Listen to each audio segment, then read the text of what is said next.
Hi, I'm Rabbi Susan Abramson. I'm the rabbi of Temple Shalom Emeth in Burlington, Massachusetts, and I'm the author of the Rabbi Rockapower series of Jewish children's books.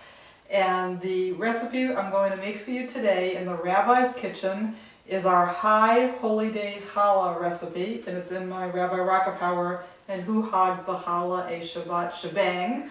It's in the back of that book. And we are going to teach you how to make High Holy Day Challah for the holy days Rosh Hashanah, Yom Kippur, Sukkot, Simchat Torah, anytime during the holy day season of the year.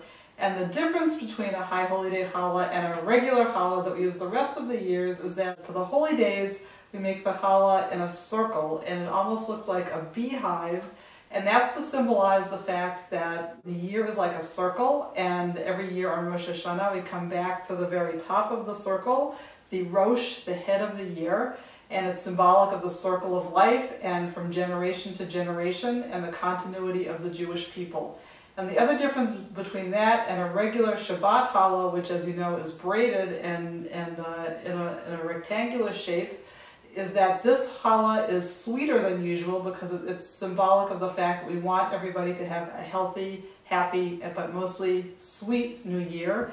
And so for that reason we use honey and raisins. And I have my own unique style of how to integrate the honey and the raisins to make the challah extra sweet, and that's going to be a mystery which you will find out towards the end of this video. Here is a list of ingredients that are needed for our High Holy Day Challah. First of all, not pictured here, we need 1.5 cups of very hot water. Then we need 1 tablespoon of yeast, about 3 or 4 tablespoons of sugar, 1 egg beaten up, 2 tablespoons of canola oil, a pinch of salt, whole wheat flour, and I like to use whole wheat flour because it makes the challah healthier. And I use probably about 2 cups of whole wheat flour and approximately 4 cups of white unbleached flour, but these are approximate amounts, and I'll show you why these amounts are approximate while I'm making the recipe. And then later, when I'll show you my secret process of integrating honey, and we're going to use like a stream of honey, so if you have like a jar of honey that you can squeeze, that would be great, and about 1 cup of raisins. And after the challah is all done, we beat another egg and brush it on top of the challah with a pastry brush so that the challah will come out of the oven nice and shiny. Here are the utensils that we need. We need a measuring cup, preferably that goes up to 2 cups. We need a measuring cup to scoop out the flour. We need a large bowl, a large spoon to mix with, a tablespoon, a pastry brush, a towel that we're going to put over the bowl, and we need a large, fairly flat baking pan to put the challah on to put it in the oven.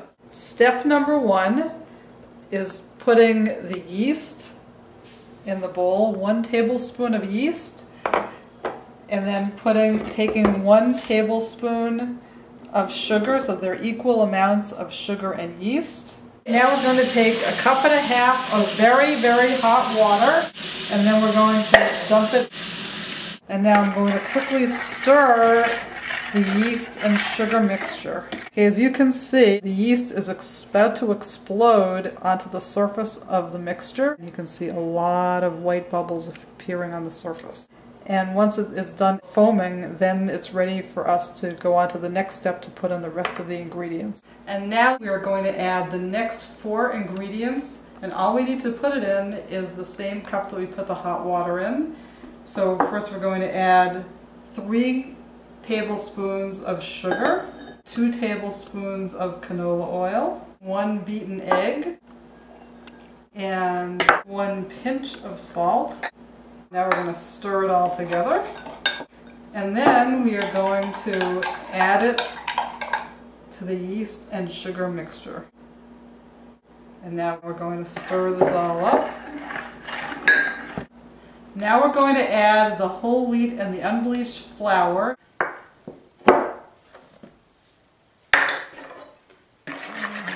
We stir it up in about 1/2 cup or cup increments. Then we can alternate whole wheat flour with a regular flour. Okay, now the challah dough is too thick to use a spoon, so we need to knead it with our hands, and the trick is use the palm of your hand. Okay, we've now kneaded the dough so that I can make it into a nice round ball that we're going to plop into the bowl. Okay, we're going to put a damp hot towel over the top, and we're going to let it rise for about 45 minutes to an hour. Okay, it's between 45 minutes and an hour later. I'm going to take the top off. And now it's going to be a little bit sticky, so I can't lift it up before I make it a little less sticky. So I'm just going to add a little bit more flour. And then I'm going to put my hands around the edges so that I can take away the sticky part and I can lift it out of the bowl. Okay, I'm now lifting the challah out of the bowl.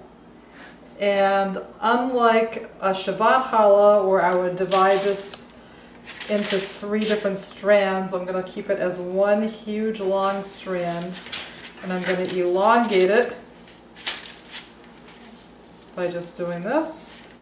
Okay, now comes the secret part of my recipe that makes the challah sweet. I'm going to make an indentation in the dough right in the middle, all the way down the length.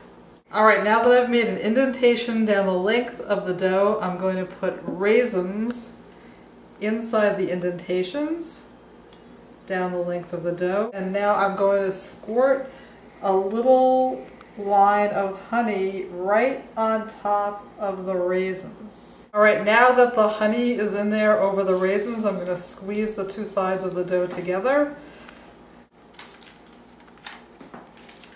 Now we're going to make it into the circle shape. So I'm going to lift up the end. And this part is a little bit tricky. Into a circle shape.